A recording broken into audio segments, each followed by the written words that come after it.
Opa, aqui é o Érico, e um dia um palestrante declarou que tinha descoberto o segredo da felicidade. Ele subiu no palco e falou assim: gente, é o seguinte, eu sei qual é o segredo da felicidade, eu vou falar mais.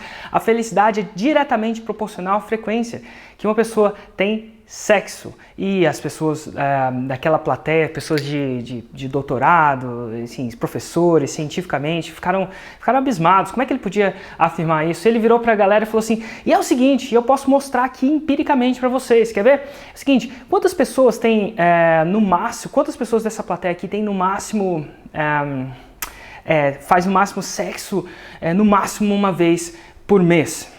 Aí algumas pessoas levantaram a mão, ficaram um pouco receosas, mas levantaram a mão.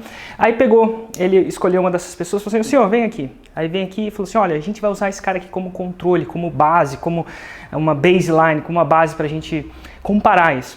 Agora eu vou perguntar uma outra pergunta. Quantas pessoas aqui fazem sexo no máximo uma vez por semana? E aí levantou uma série de pessoas levantaram a mão. Ele pegou uma dessas pessoas e falou assim: olha só, a gente analisando, mostrou a câmera na cara das duas pessoas que estavam lá em cima. Ele falou assim: a gente analisando a cara desse cara aqui e a cara desse cara aqui pelas microexpressões, ele falou assim: tá na cara que esse cara aqui é mais feliz que o outro. E por mais estranho que isso podia parecer, a plateia olhou e falou assim: cara, faz sentido. Ele falou assim: olha, e quem aqui faz sexo uma vez por dia? E aí algumas poucas pessoas levantaram a mão. Ele pegou uma dessas pessoas, colocou lá do lado e o cara já subiu e estava feliz. E, enfim, estava claro que aquele palestrante estava provando o ponto dele. E ele falou assim: agora eu vou acabar com toda dúvida, né? Toda dúvida que vocês têm. Quem aqui faz sexo no máximo uma vez por ano? E nessa hora, vou até botar meu celular embaixo, e nessa hora tinha um velhinho lá atrás, só o velhinho levantou a mão e falou: eu sou eu, uhul! E o cara estava muito feliz, e aquele velhinho estava provando, estava contradizendo toda a teoria do cara. Aí ele falou assim, virou pro velhinho e falou assim: nossa, você faz sexo no máximo uma vez por ano mesmo? Sem brincadeira? Ele no máximo uma vez por ano, no máximo. Aí ele falou assim: cara, e por que você tá tão feliz? Aí o velhinho virou pra ele e falou assim: é porque é hoje!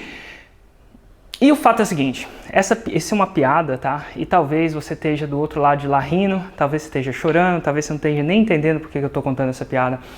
E eu vou explicar pra você por que eu tô contando essa piada pra você. Porque ela exemplifica que ela é um exemplo, apesar de ser fictício, é um exemplo bem claro de como o estado emocional que você está agora não depende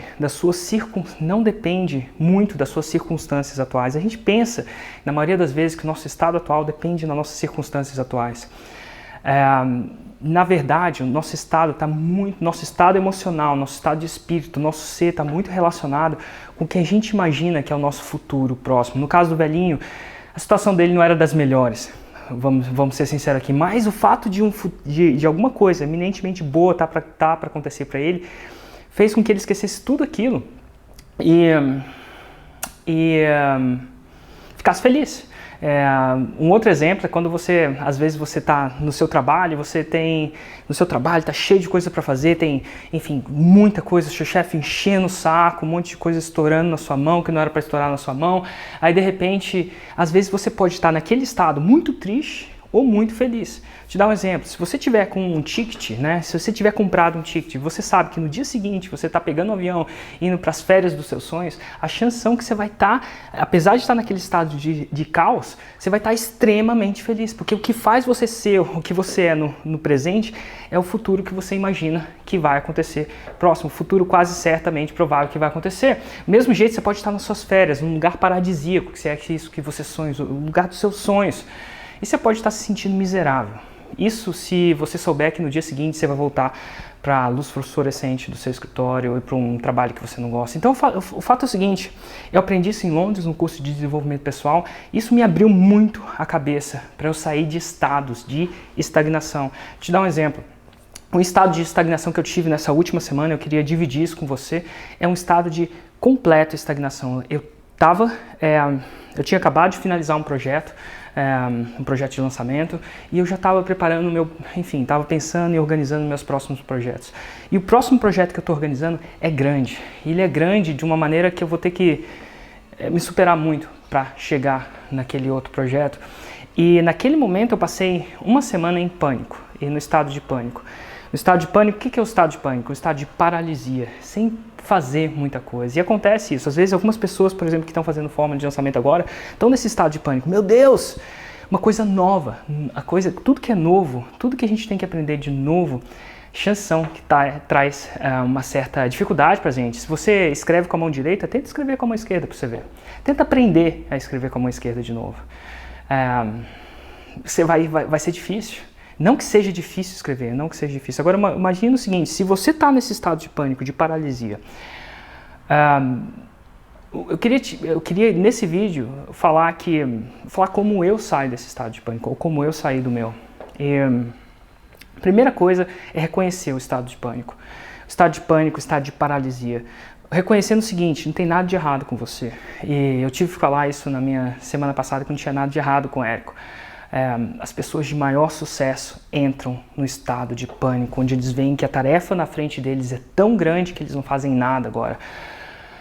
Não importa se ele é bilionário, não importa se ele é milionário, não importa se ele ganha um salário mínimo, não importa se ele não ganha coisíssima nenhuma. Todo mundo entra num estado de pânico, de paralisia uma hora na sua vida.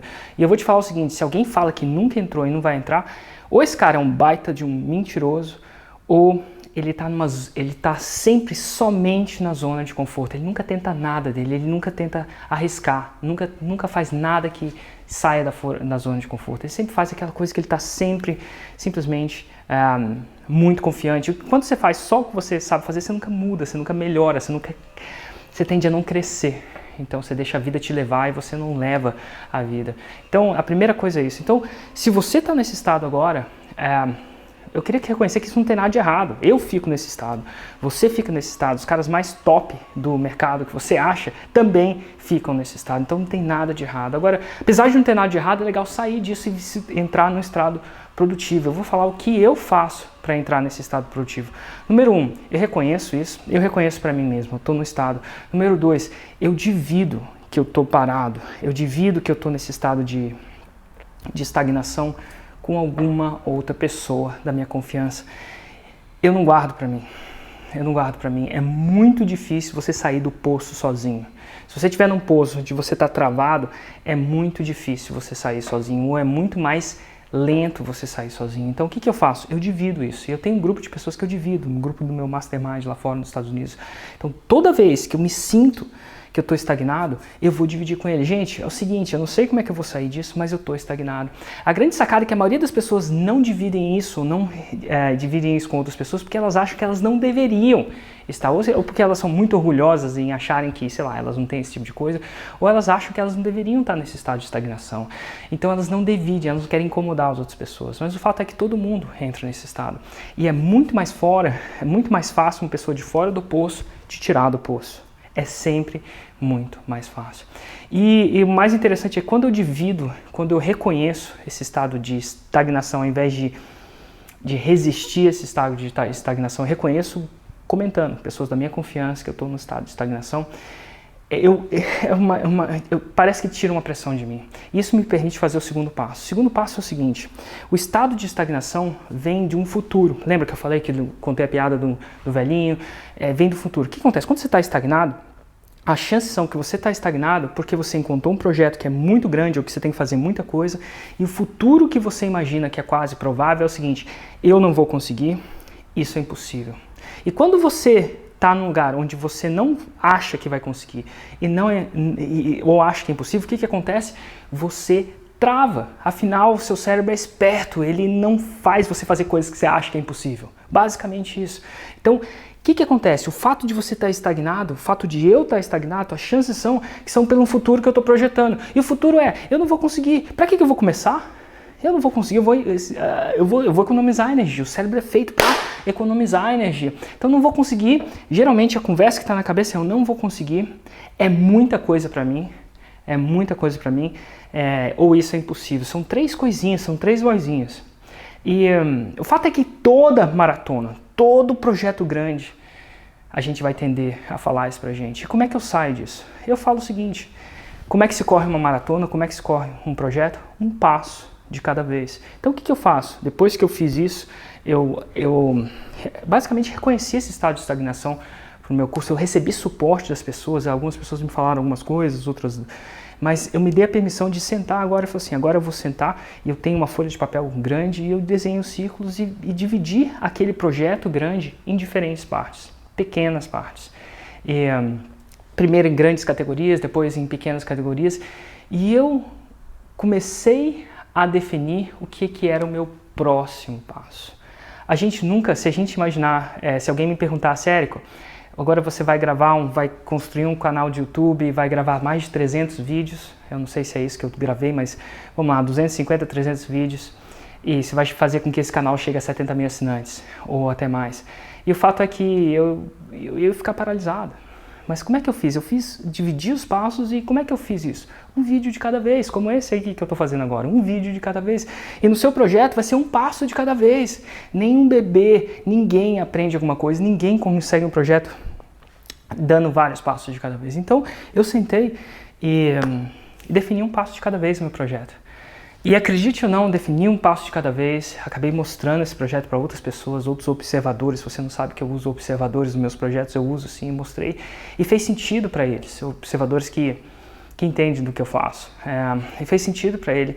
E eu te juro por Deus, aquela uma semana de resistência e estagnação, parece que derreteu. Eu não sei se você já teve a impressão de que a pressão derreteu. Às vezes a pressão derreteu, às vezes é um ponto, uma conversa. Eu aprendi isso com Jerônimo e eu falo para você, uma jornada é um passo de cada vez. E ele me contou uma história que às vezes a gente está dirigindo um carro à noite e a gente quer chegar de A a B. Como é que a gente faz? A gente entra no carro, liga o farol elimina o quê? Os próximos 20 metros. Você tem que saber onde você quer chegar no final.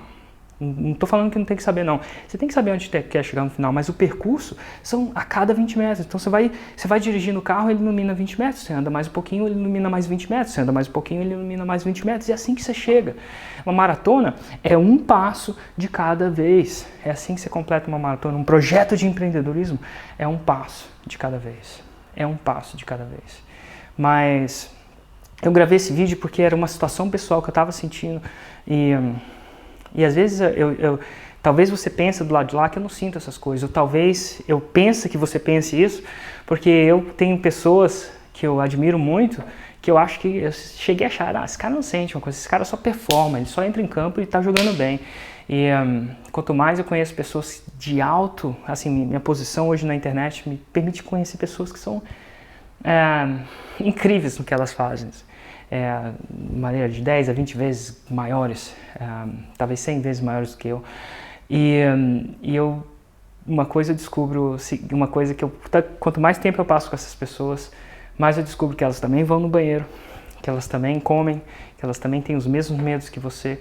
E o que eu consigo diferenciar do sucesso delas para o sucesso de outras pessoas é que essas pessoas, além de ter uma grande visão, quando elas entram no poço, e todo mundo entra, tá? Cara, empreendedorismo é alto e baixo. O tempo que ela fica no baixo é menor do que o tempo que uma pessoa normal fica no baixo. Então, a sua habilidade não é ficar parado, estagnar, evitar estagnar. Isso não vai acontecer, você sempre vai estagnar. Ou você não está tomando projetos que são grandes o suficientes ou que desafiam muito. Como diria o próprio Vinícius Possebon, acabou de bater um recorde grandíssimo aí no Hotmart. O que não te desafia não te faz mudar. Então, assim, evitar desafio não vai acontecer. Você vai para baixo. Você vai para baixo. A grande pergunta é quanto tempo você vai ficar lá? Quanto tempo você vai ficar lá murmurando? E eu estou dividindo uma das coisas que funciona para mim sair do fundo do poço quando eu estou no fundo do poço. Espero que isso seja útil para você. Como sempre, esse é um vídeo de sacada patrocinado pelo seu comentário. Deixa um comentário abaixo me dizendo o que você achou, se você gostou, se você não gostou. E eu te vejo no próximo vídeo.